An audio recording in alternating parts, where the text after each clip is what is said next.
So welcome everyone to the December Sweet Life Talk. I'm so happy to be here with you. Thank you for coming today. Thank you to Nicholas Caracandas for joining us, the Diabetic Athletic. He is going to be answering all our diabetes and exercise questions. And we've gathered a bunch of questions from our Facebook page, from Diabetic South Africans. And so we'll be asking those questions today. If you have any other questions, feel free to ask in the chat and we will get Nick to answer them for us. Thank you also to Diabetes Care for sponsoring this series. This is the fourth in a series. I'm going to be putting all the videos up on Diabetic South Africans, but they are all up on our website too, on sweetlife.org.za.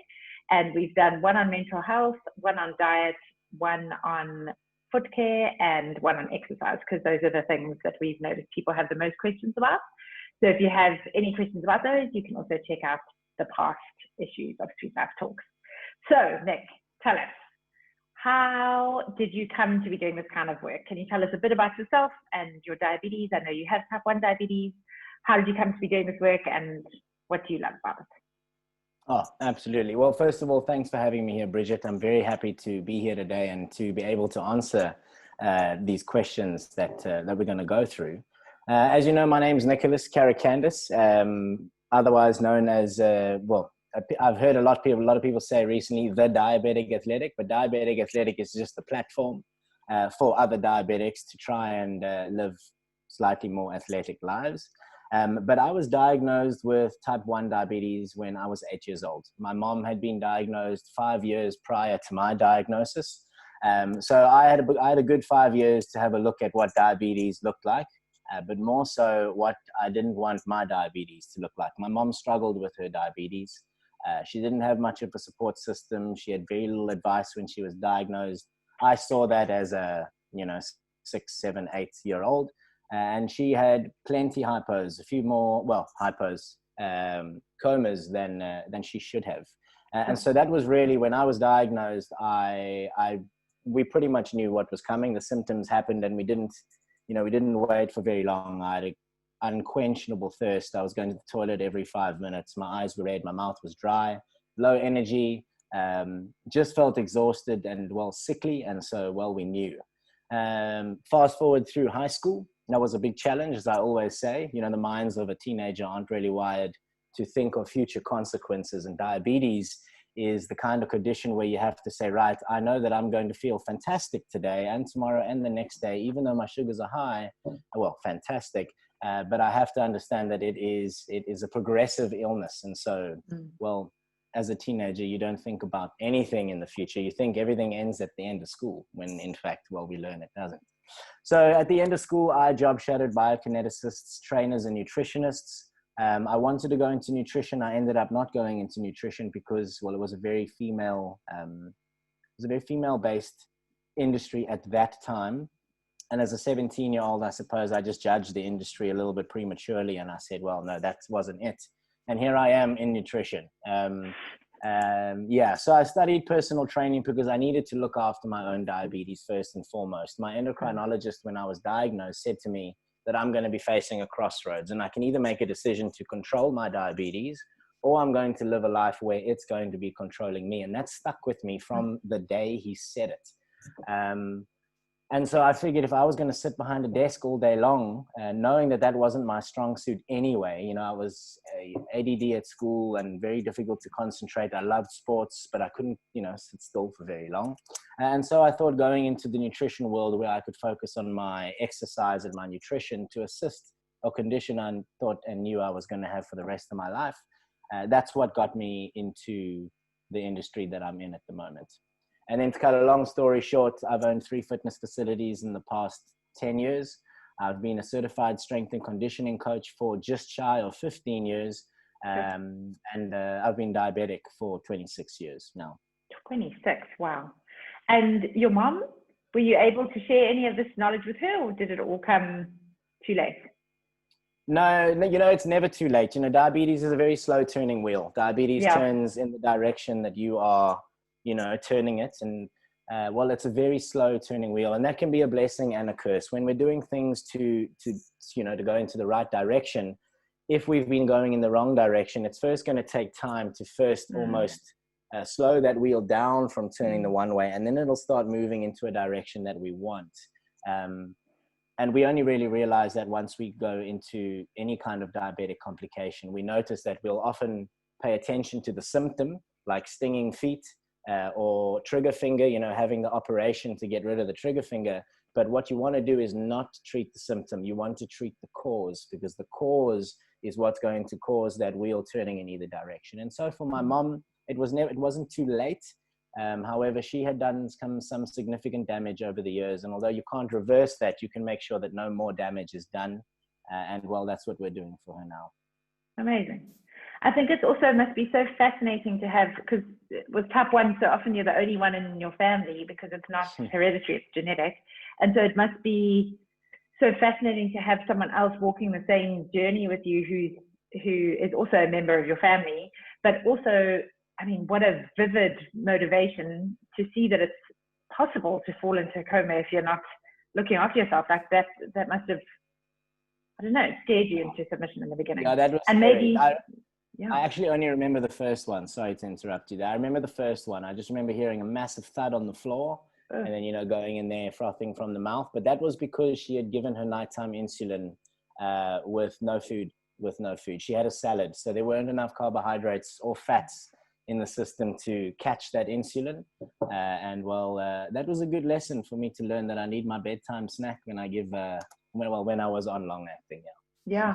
I mean, fascinating too that you've ended up in this, like helping other people with their motivation and helping other people kind of decode diabetes. Yeah. I think that's so interesting. Yeah. Okay, let's dive into the questions. So I gathered them, as I said, from our Diabetic South African page. So I'm going to be reading them as they were written.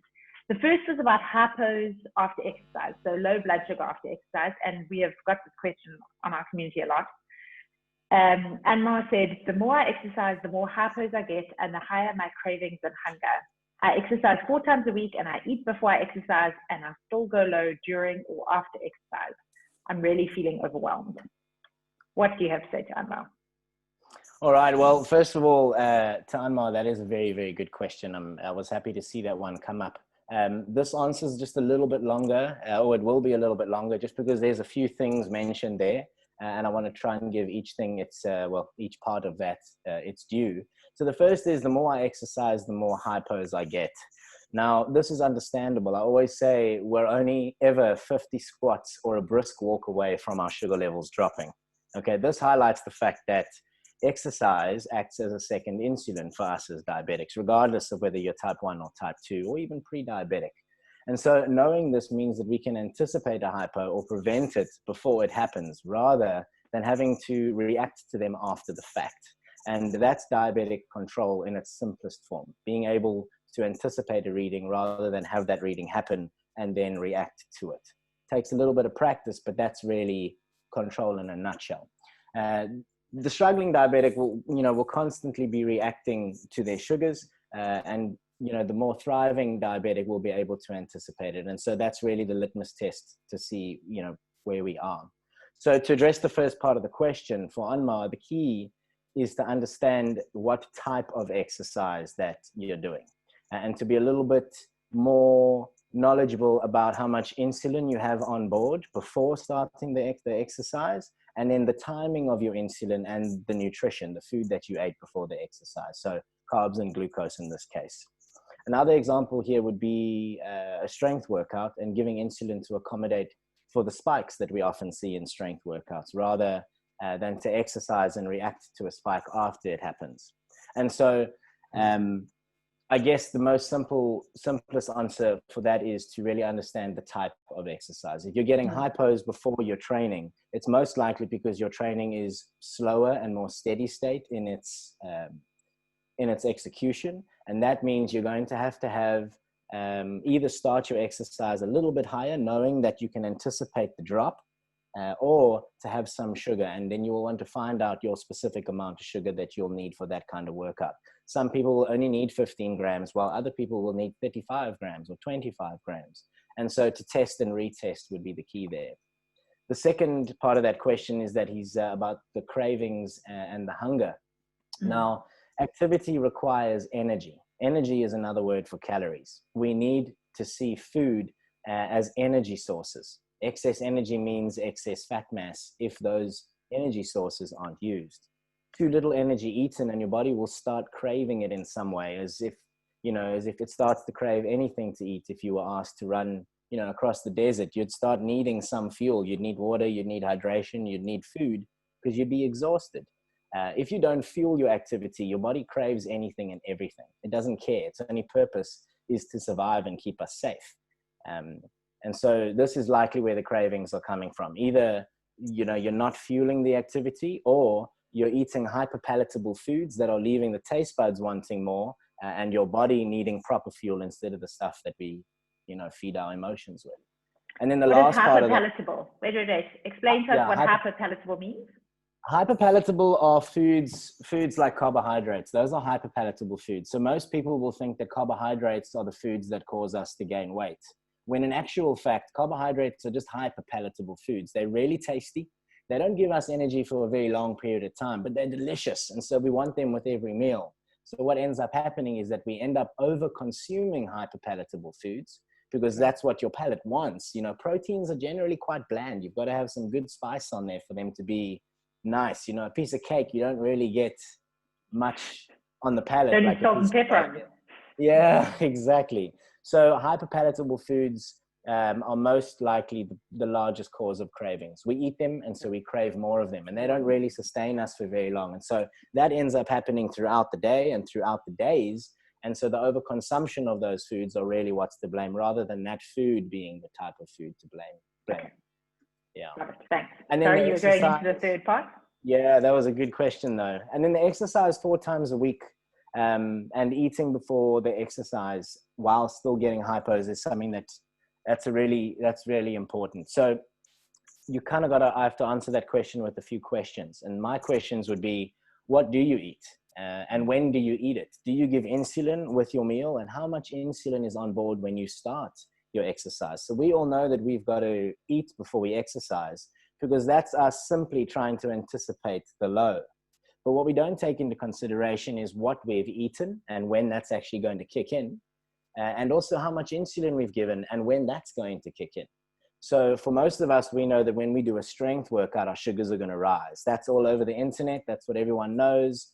That's what everyone else is telling everyone else. But there's just so much more that goes into that. So if I was going to do a strength training workout now and my sugars were, let's say they were at 7, okay, I know my sugars are going to rise while training. So I give some insulin so that I've got insulin on board, so that while I'm doing my anaerobic activity and my sugars start to climb, I've got some insulin working on board. And so the activity will cause the insulin to be my body to be more sensitive to it. And so my sugars shouldn't really peak too high or peak at all, and they should stay nice and constant.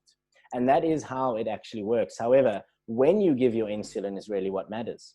So most of our short-acting insulin, and this is where nutritional timing comes in, your short-acting insulin is going to last about 4 hours in your body. It's going to peak at about 2 hours, and it'll start working in about 4 to 15 minutes, depending on your short-acting. So if I give my insulin right before I start to exercise, knowing that it's going to peak in 2 hours and my training is only an hour long, my insulin is actually only going to peak once I've finished, actually 45 minutes after I've finished my workout. And the way strength training works is that you get a spike and then a low afterwards. So while you're getting your low from your strength workout, now your insulin's only kicking in. You had a spike going on while working out because your insulin wasn't peaking just yet. And now you've got like a triple hypo happening after your session.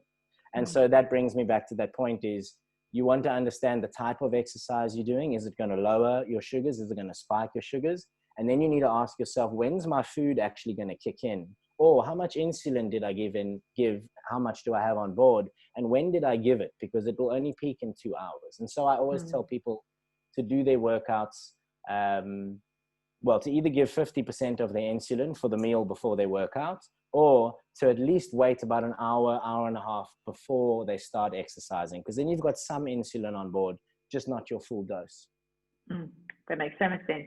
I love what you were saying too about anticipating blood sugar rather than reacting to it. Because I think that's what happens when we get stuck on the roller coaster, right? Like your blood sugar goes high, you react. Then it goes to a low, then you react and eat too much to compensate, and then it goes high again. And that feeling of overwhelm that Anwar mentioned, I think is that's the worst, because then you feel like, well, I've got no idea what's going on. It doesn't matter what I eat. I'm trying to do the right thing. I'm trying to inject. And I also love that you're talking about timing of insulin, because I know that people who are being diagnosed now are being told about insulin timing, but I was never told about it. And Likewise. The difference it makes, it's funny, hey, and even I remember asking my endo a couple of years ago, being like, I feel like I should be injecting 20 minutes before I eat. And he was like, no, it's instant. You don't have to. And then you look at a CGM or a flash glucose monitor, and you can see that it literally takes 20 minutes to half an hour. Sometimes for me, it takes 45 minutes before anything kicks in.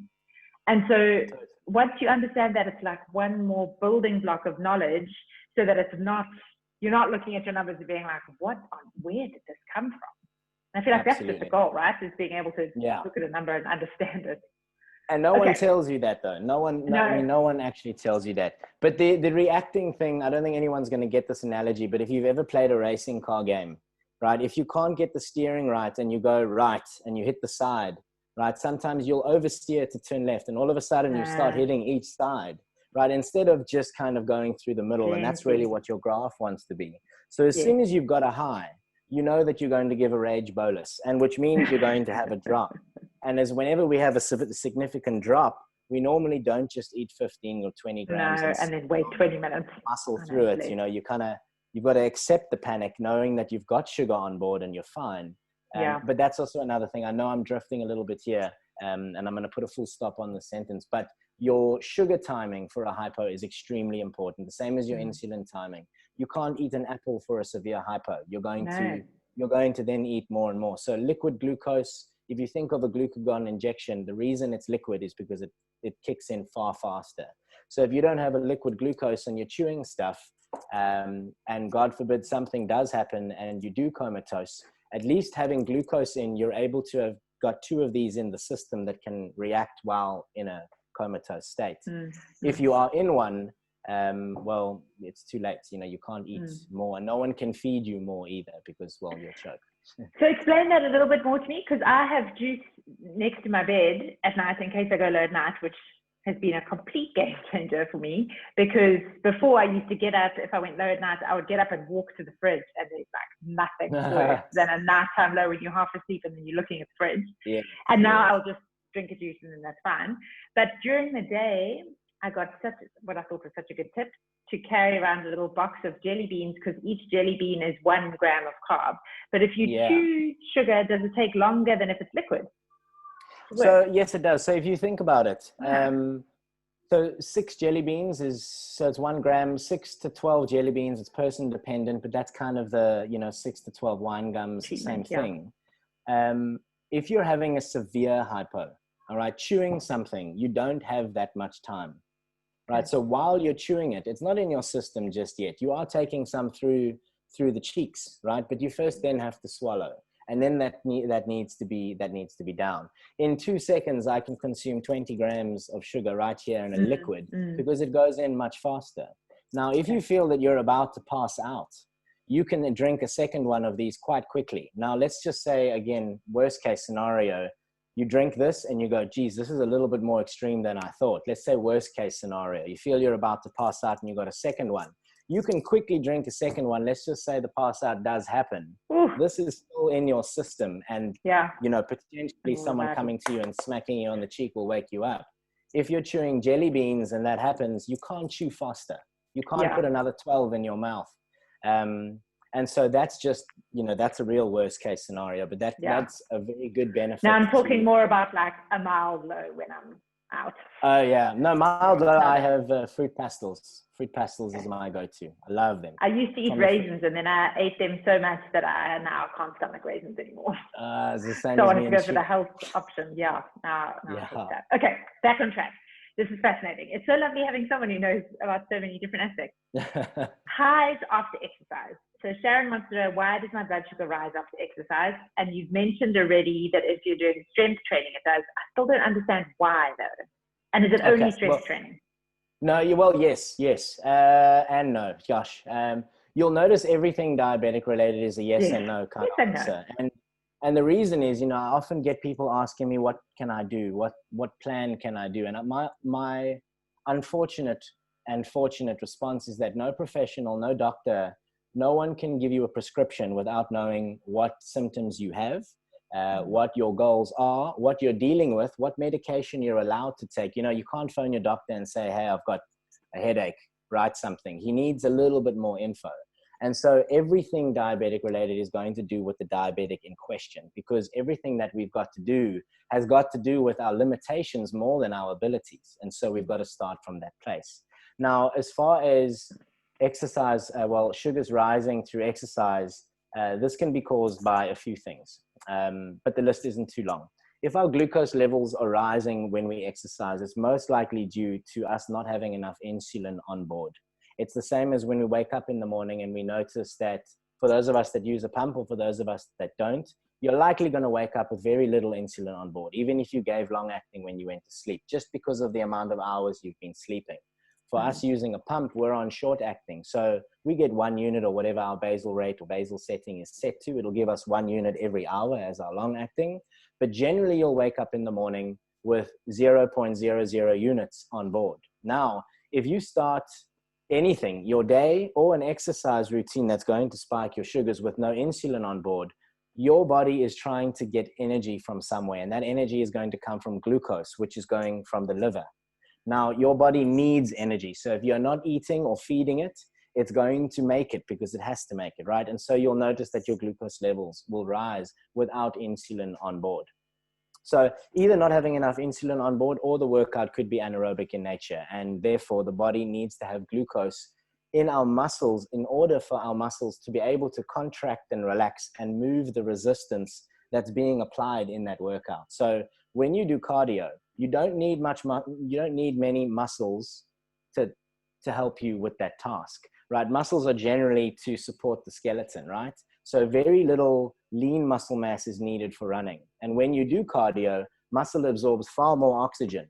So if you do a lot of cardio, your body is designed to make things simple, to keep you out of difficult situations, to keep you away from confusing thoughts, and to try and make sure that whatever you're exposing yourself to, you can adapt, evolve, and get used to that as quick as possible. Now, when you do cardio, your body's going, whoa, these muscles are taking up way too much oxygen. It's like having a guest that's just, uses all the petrol in your car, eats all the fridge and your food in your fridge. You're going to want them gone. And so that's muscle mass for cardio. If you put your body under another stressor, under weight training or under strength training, your body's going to say the opposite, going, oh my God, I'm way too weak for this. We can't manage. We need some lean mass because the resistance, the stress here is too much. And that adaptation is what creates the lean muscle mass that we want and the progression that we want. But your muscles require glucose. And so if you don't feed it with protein or with carbs before your workout, your body is going to get glucose, right? Because it doesn't care about our goals. It cares about survival. It will cause your liver to excrete glucose. And so because your muscles need glucose while strength training, your body gets it from the liver. You get a spike while exercising. And you can anticipate that spike knowing heavy weights equals muscles needed equals glucose is needed. And so that almost allows you to eat more carbs and glucose by simply doing more strength training. Or to and if you eat something before you do strength training, will that counteract the rise? No. No. So your insulin on board is what's going to counteract the rise. Okay. Your eating before your exercise is going to be fueling the activity. And so those are two very different things. You want to be able to fuel the activity. The muscles need to have fuel so that they can help you get through the task that you're wanting to get through. And so that your body doesn't start eating its own muscle for energy. It needs to have protein on board and carb and energy on board. And then your insulin on board is going to make sure that your insulin has covered the carbs eaten before your training and the spike that's happening while training. So your thought process would be, right, I'm going to eat, but I'm also going to exercise. My sugars are going to slightly rise from the food and the exercise, but exercise will bring it down. So perhaps I should give a little less than my normal dose because the exercise is going to cause the insulin to become more active than normal. So then you try and give 50% of your dose. Eat 15 grams of carbs with your pre-training meal, wait 40 minutes, go and exercise. If your sugars are sitting pretty afterwards, that's a good exercise with that strategy. If your sugars still went a little bit high, give 65% of your dose the next day. And once you find that number with that kind of workout, you have now formulated a really good strategy for your strength training and your pre-workout bolus.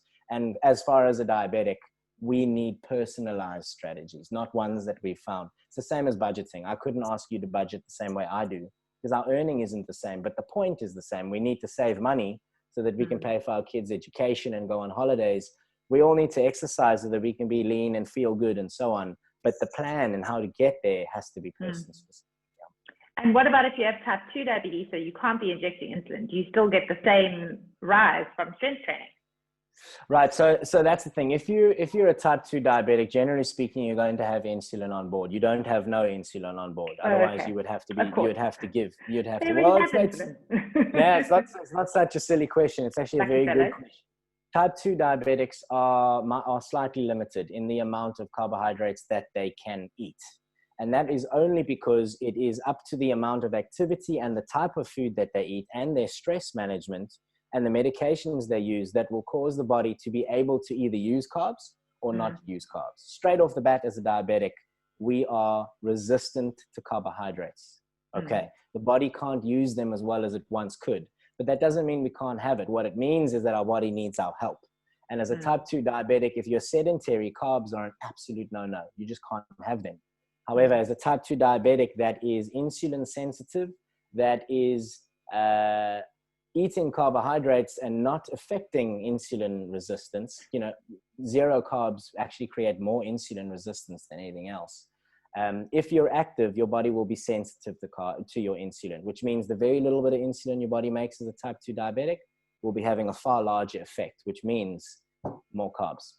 Okay. Now you very can actually flat side track. What do you mean by no carbs make you more insulin resistant? That feels like carbohydrates. Yeah, so carbohydrates are an energy source, the same way fats are an energy source, and we need an energy source, right? As a diabetic, the first thing to go would be carbohydrates because they push our sugars up. But that's the easy fix. That's like saying, no, I don't think I can do 12 years at school because I know high school is going to be quite difficult, so I'll just do primary school. What you want to do is you want to say, right, I know carbohydrates are the biggest challenge for a diabetic. I know I need to learn how to eat carbs because they are actually quite necessary. But what we do is we put starchy carbs in the same as fiber. And they are, when I talk about carbs and how we need them, if you cut out fiber and you cut out all of your carb sources, you will start to become more resistant to your insulin. Yes, you won't have as much negative effects on your insulin, your sugar levels throughout the day, but you'll start to find that it will become increasingly more difficult for one unit to have the same effect on your sugars because you have been starving yourself from an energy source as important as carbohydrates. But I'm talking about fiber. I'm not talking about McDonald's bun and stuff. Yeah. We're talking about fiber. And also fibrous carbs are a free food to eat, which is another plus. Yeah. Alrighty, keeping going because I have a bunch of questions to get through. Let's go. What about exercising with high blood sugar? Why is it that when I exercise, if my sugar is high, my body feels like it doesn't want to move? Kim wants to know. Okay, so I think first of all, exercising while your sugars are high are just a big no-no. Unfortunately, if they are high, you're going to have to change your plan. It's just one of those things. So when you initiate exercise, your body releases a stress hormone, right? Well, more than one stress hormone, which will briefly raise your blood sugar levels. We need to remember that exercise is also a stressor, right? It's a physical stress on the body. So because we gain benefit when we recover from stresses, we need to remember that no recovery equals no benefit. So if you have diabetes and your body doesn't manage blood sugar very well, it can increase too much during the first 20 to 30 minutes of exercise before it begins to lower. So now if you start exercising with your sugar levels at a higher range, it's often dangerous because of that first 30 minutes. So if you're starting on 15, before the exercise and anaerobic especially starts to bring it down, even aerobic exercise, if you start aerobic exercise any higher than 15 or around 12 to 15, you'll notice that it actually won't bring your sugars down. It will carry on spiking. So exercise acts as a second insulin when your sugars are in a certain range.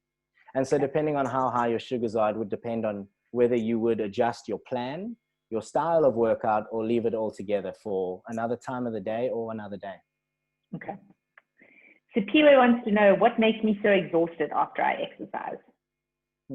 How long is a piece of string? That one was right. So it's a good question though. So what makes you tired after a run or a 5-hour exam, where your brain's having to work? Our bodies need fuel to think. Our bodies need fuel to breathe, for our brains to tick, for our hearts to pump, for me to type, and for me to talk, and for us to move. This is before we even think about trying to feed it for any extra activity that we might do, okay? Or losing fat, gaining muscle, or sports performance. As a diabetic, we are under physical, emotional, and mental stress all day long, whether we want to admit it or not. So if you can't or aren't actively trying to focus on how busy or how you're recovering from all of that, what you want to do is not even be thinking about exercise, because you've just added another stress to your life as a diabetic, and you're not focusing on enough recovery from the stress. And so more and more stresses are extremely unwise if you want to, well, let me say this, you want to be adding equal amounts of recovery, mental recovery, emotional recovery, and physical recovery as you're adding, exercise. So at the end of the day, all stress has a negative impact on the body if recovery from that stress isn't prioritized, even exercise. So no recovery equals no progress. And so that can be a good possibility as to why he feels exhausted, is that he's just not fueling his he's not fueling his physical state, but also mental and emotional drainage it's quite strong too. And I don't think that's something that we talk about very often with diabetes, because it's so invisible. A lot of the time we just suck it up and get on with it. We're not giving ourselves extra credit for all the mental calculations and the emotional 100%, side of things entirely. Yeah. Okay.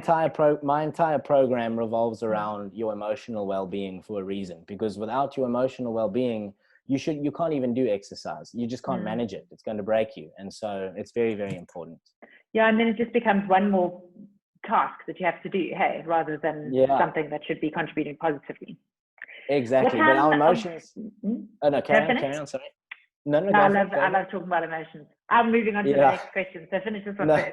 No, I was just going to say that we get a lot of emotions on an everyday basis. We get thrown around from left to right. And if we don't know how to manage those emotions, we just get bullied by them. So it helps to be intelligent about them and what they mean. And that's the same thing, I suppose, as anticipating things rather than reacting to them, is if you can anticipate how your emotions are going to affect you, then it's easier to make them part of your day rather than, as you say, let them bully you around. Absolutely. Okay, I want to keep going because we only have 20 minutes left. Let's do it. What time of day is best to exercise when you have diabetes? Is there a magic answer? No, there is a magic answer, and that would be any time is better than no time. That's the time. All right. So for some, they can't be left with too much choice, right? So for those kind of people, it would be wiser to exercise in the mornings. When we exercise in the morning, we don't have the entire day to work on an excuse and to try and justify it to ourselves as to why it could happen tomorrow and not today. So if you're that kind of person, training in the morning would be your best time. Being tired is an excuse used very often for those that do their exercise and sessions after work.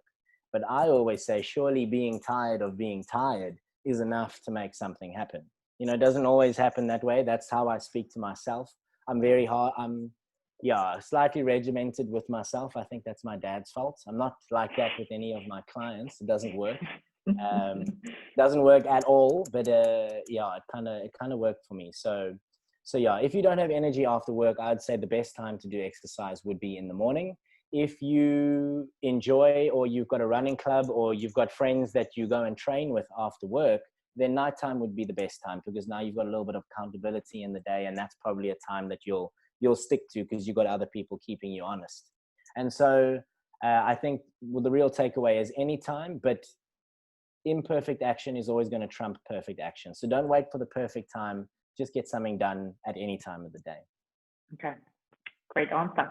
What exercise is best for diabetics? Is there an exercise that's best? And do you have any suggestions for at-home exercise? So the excuse we get a lot of the time is, well, especially now, like no one can join a gym. So what are you supposed to do? Like if you hate running, then you hate running. So we will generally say like, if you first need to get started on something, the best thing to do is like, just start walking around the block. Anything, as you say, anything is better than nothing, or do at-home stretching. But it would be great to give some like real concrete what exercise. So I really like this question. It's a difficult question to answer. So what is the best exercise for diabetics? If I can give you guys an analogy on the best exercise for anything, for diabetics, for fat loss, for muscle gain, if you think about yourself walking into a room, let's just say it's the bathroom, and you look up and you see water coming out of the ceiling, you're going to be standing there and you're going to be thinking that there's two things to do. The one is that you've got to plug the leak, you've got to stop the water from coming out. And the second is you're going to have to clean the mess up, the water. Now, for us to be asking what the best exercise is for fat loss more specifically, I'll get to the diabetes now. That's the same as us asking what we think the best mop is to clean the water up. At the end of the day, any mop that you use is going to clean the water up, but some mops are a little bit easier to use than others. Some mops you don't have to wring with your hands. You don't need to get your hands dirty. Some mops you can put in a bucket and it spins itself. And other mops, they fly, and well, that's fantastic. But you want to find a mop that you don't really mind cleaning up the water with. And once you do that, you'll realize that there is no best exercise for fat loss. You just need to move with purpose and intention. Now, that being said, for diabetics, we've got two things that I want to talk about. One is the strength training. Personally and professionally, I believe strength training is far more beneficial than cardio. And so some of those reasons would be that strength training causes us to respond far better to insulin, right? On the day and the next day. Cardio doesn't do that as much, all right? It creates more muscle mass and more muscle tone, which means we look far, not more muscular, but far more toned when we're resting. And so if we have more muscle tone, it means that our muscles are able to absorb more glucose and burn more fat at rest, while also allowing us to need more carbohydrates. So if you want to eat more carbs as a diabetic without the nasty glucose rises, strength training is your answer, because insulin sensitivity increases far more compared to your cardio. Cardio would burn calories up to 7 hours after your training. That's the afterburn. It's about 4 to 7 hours. Strength training burns your calories up to 48 hours after your session. So if you have a session with me today or online or anywhere, and it's a strength session, and you have a rest day tomorrow, you're still burning calories from that workout the next day. So that's an amazing benefit all on its own. And that's really the reason why men burn and can eat more calories than women, is because they've got more muscle tone, just naturally. When we hit puberty, we grow the type 2B muscle fibers that, allow us to have more muscle mass than female counterparts. Muscle burns calories at rest. So while you're resting, your body's burning calories. That's that expensive guest I was talking about. And now you need a reason for your body to keep it around, and that is to do strength training. You can't have, if you just think about an Olympic runner, marathon runner versus the 100-meter sprints, the sprinters. The marathon runners are thin. They're very, very thin with very little muscle mass. You can see there's muscle mass, but there's a lot of flab going on. There's a lot of flapping. And that's because they're what you call skinny fat. Their body doesn't want lean mass because it's not good for cardio.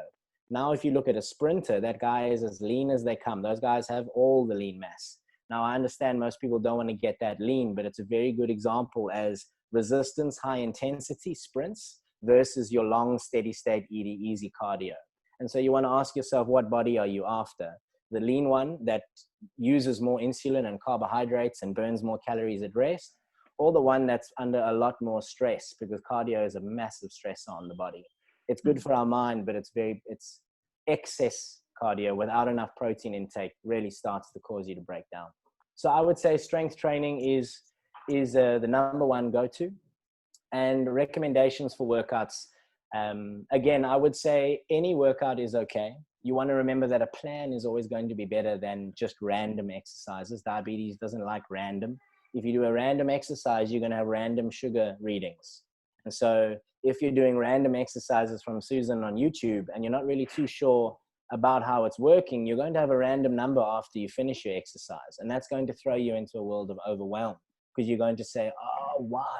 And why starts to become quite a you start to get tired of asking why. You want answers. And so you need to know, right, this workout is going to do this. So my sugars are this, I'm going to do that. And my sugars are going to be this, and I'm going to eat that afterwards. And that's what a workout program would do, as far, different to random exercises. And now, this being said, and I want to be quick on this one, but this is really important. No matter what exercise you do as a diabetic, there's a chart or a scale called RPE. It's an RPE scale. If you Google rate of perceived exertion, you'll see it. It's in all my training programs, but it's a commonly known thing. Your rate of perceived exertion is your level out of 10 as to how much effort you're putting into your exercise. So what we'll do as a diabetic is we'll pick up a dumbbell and we'll do shoulder presses, and we go, right, this is a weight workout. Surely my sugars are going to rise. But because this dumbbell is too light and it's not actually creating as much resistance as we might think, we're calling an aerobic workout an anaerobic workout. And so just because we think it's anaerobic doesn't mean we're going to have an anaerobic response. And I think that is where the RPE scale comes in. If you can keep yourself as a diabetic on a 6 to 7 out of 10, which is basically a 60% effort level, you'll notice that your sugar levels won't drop, nor will they rise during most workouts. So now you can take almost any workout that exists, weighted workouts, home workouts, it doesn't matter. If you can put yourself at a 6 to 7 out of 10, you'll most likely notice that there will be no changes in your sugar levels. And so that can buy you quite a lot of peace and freedom while starting workouts that you find in random places. And then from there you build up. You go, I'll do an 8 out of 10 tomorrow and have a look at what my sugars do. The next time, go flat out, go red line it and test, right? Say to yourself, right, I'm going to do a very extreme workout. I'm going to take 3 units of insulin. Let's see how this goes. Worst case scenario, you're drinking some juice and your workout bombed out halfway. And that's fine because you're learning. Yeah, it's all knowledge. And so we are all on the same page, what do you define as strength training? Right, good question. So resistance is not the reluctance to train, right? Resistance is resistance. So if I'm on a training program, and this is, most people don't grasp this unless they've had a trainer or a good enough trainer, is that a rep range on a program dictates the amount of weight you use. Okay, so it's not do bench press and do 8 to 12 reps. You can't take this and do 12 reps because I could go to 1001 with this, right? That exercise is telling me that the rep range is 8 to 12, which means the weight I choose needs to keep me in that range. I can't be doing 15 reps. The weight's got to stop me at about 13, 14. And technically on the RPE scale, you'll see that a 7 out of 10 means that you can do about 3 more reps than the prescribed number.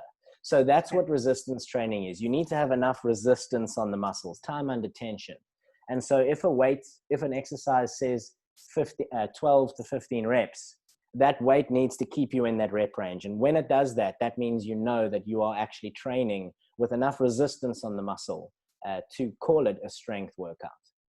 And that could be any kind of exercise that is putting strength. Totally. So it's just making you stronger is the goal. Yes, absolutely. I mean, if you want to get technical, strength training is 1 to 6 reps. Hypertrophy, growth of lean muscle mass would be 12 to 15 reps. And then your strength endurance of a muscle would be about 15, maybe 20 to 30 reps. So it really all depends on what athlete you are, what outcome you kind of want.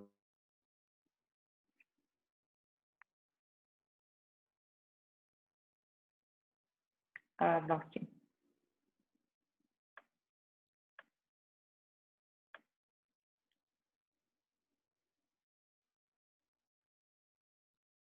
Oh, that's okay. So I was just saying strength training is 1 to 6 reps with longer rest periods. Lean muscle mass would normally be around 9 to 15 reps with an equal work to rest ratio of 1 to 1. So if the set takes you a minute, you rest for a minute. And then for your endurance athletes or strength endurance, you'd have the higher rep ranges, trying to develop a little bit more of a lactic acid threshold or burn. Okay. Last question. If your blood sugar is high, is there anything you can do at home to bring it down? So I know you said that it acts as a second insulin. Is there like a magic recipe if your blood sugar is just a little bit higher? You'll notice I use the word magic a lot. Yeah, I love it. So yes, there is. Like I said, we're always 50 squats and a 7 to 15 minute brisk walk away from lower sugars. And that is the truth. And those are the two things that I recommend and that I use myself personally. So I don't get out much. Squat. I don't know that I know what a squat is. Okay, I'll show you. Standing up and squatting down. Yeah, I'll show you a squat now. But pretty much essentially, if you had a chair, it would be standing up and sitting down. What most people will do when they squat, though, is that they don't let their bum travel backwards and down. They just take their bum straight down. And so you would miss the chair. So if you think about that chair analogy, it'll fix your squat quite a bit. If you have sore knees or you don't trust your technique that much, grab a chair or something that's just lower than your knees, just lower than the line of the back of your knee. And you can sit down just off the chair and stand up instead of doing squats without that. And you have to do 50. That sounds like a challenge. Yeah, you see, because 30 is not enough. 50 starts to really create quite a burn. You can take a break whenever you like, but at 50 is more or less the magic number I've found, or just a 7 to 15 minute brisk walk. So that's also your 7 out of 10, where you're panting, but you're not out of breath. You can still hold a conversation. 7 to 15 minutes is the good spot right there, and you'll notice your sugars will come down. And in terms of so you said if your blood sugar is between 12 and 15, you mustn't exercise. So we're talking if your blood sugar is under 12, but over what you want it to be. Yeah. Right. Exactly. Exactly. I've actually got in one of my diabetes and my exercise and diabetes toolkit, there's a table in there that will tell you if your sugars are 4 millimoles per liter, which is 80 milligrams per deciliter, you can ingest 15 grams of carbs, wait 10 minutes, test again, and start your workout. If your sugars are between 7 and 10, it'll tell you what you can do, and so on and so on. One more thing, though, I know I can make a long story longer. A nice trick for the type 1 diabetics to get their sugar levels down fast, right, is to put insulin into a muscle rather than into fat. Okay. I've heard that, but isn't that dangerous? That feels like dangerous. No, not at all. You might feel the needle a little more than you felt it in your fat. But no pain, no gain. That's what they say, right? But can't you go super low if you do it wrong? Well, no, because what you would do is you would know your correction factor. And no matter what, you're changing the time at which that insulin is being absorbed. You're not really changing the effectiveness of it too much. So 2 units in your body will always pretty much do what it does until your insulin sensitivity changes, depending on diet and activity and stress. But a really good trick, your calf is a good idea. I mean, it's an example. If you inject insulin into your calf, and it sounds like really dodgy now, and then you go for a walk, you work that muscle, you go for a walk, that means that muscle is going to start working and that insulin is going to start kicking in like this. So that's just a really good way, if you need to get your sugar levels down quickly, is to put it into a muscle and then use it. And does it still last for 2 hours? No, it doesn't last as long. Okay. I feel like I need to give a medical disclaimer here, but neither of us are. Yeah. So look, before anybody changes their doses or how they give their insulin, they need to talk to their endos to fact check absolutely everything. It's 100% an opinion. However, that is information that I've received from multiple endos. No. I never give things. I normally don't pass with my opinion. Everything I give is genuine medical fact. Just put on my own spin. Yeah, good move. Okay, we have time for you to give us one more piece of advice. If there is a diabetic who is struggling, feeling overwhelmed, doesn't know what to do, knows they should be exercising, but it just feels like one more hard thing, what do you have to say to them? Small steps. Diabetic overwhelm is probably the first real feeling we feel when we get diagnosed with a condition like diabetes. It's a lot. It's a beast, and we've got to learn how to tame the beast. Now, with anything that's important to us, we can't do everything at once. All right, that is the one guarantee you'll have, is that you'll burn out and you'll fail. As a diabetic, we need to understand that we've got a triangle of control, and in that triangle of control, we have our nutrition, we have our exercise or our movement, right? Movement is really all you need. Exercise is just movement done intentionally, but movement and exercise are the same thing. As long as you enjoy it, it is exercise and it's movement.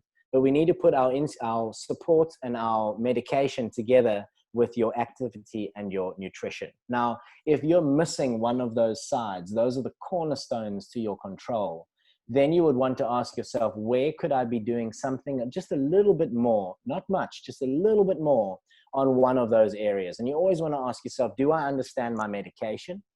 Am I on the best medication? Am I using my medication properly? Do I understand exercise? Am I on a trusted plan? Do I know what I need to do, or can I improve my exercise in any way? And then the same with your food. Do I understand nutrition? Am I doing what I need to do as far as my nutrition is concerned? Am I on a good plan? Do I trust the plan? And could I do any better on nutrition? And if you can just fix 1 degree of any one of those two, it's going to bring you far closer to your destination at the end of the line. And so my point is, don't put too much pressure on yourself. Just take imperfect action every day. Now, how do people find you if they want to find out more? Diabeticathletic.com. They can go to the website. There's a nice chat with me button on the top and somewhere in the middle. You won't miss it.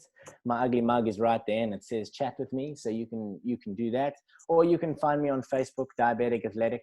I'm there, or Nicholas Caracandas would be my personal page. Awesome. Thank you so much, Nick, for all this wonderful advice. And thank you everyone for joining us today. And thanks to Avid Diabetes Care for sponsoring the series. It has been absolutely fascinating. Thank you. Thanks, Bridget. That was fantastic. Yeah. And happy holidays, everyone. And try and keep as close to blood sugar balance as we all can. One day at a time. Small and perfect actions. For sure. Yeah. Thank you. Goodbye, Thanks, everyone. Bridget. Bye.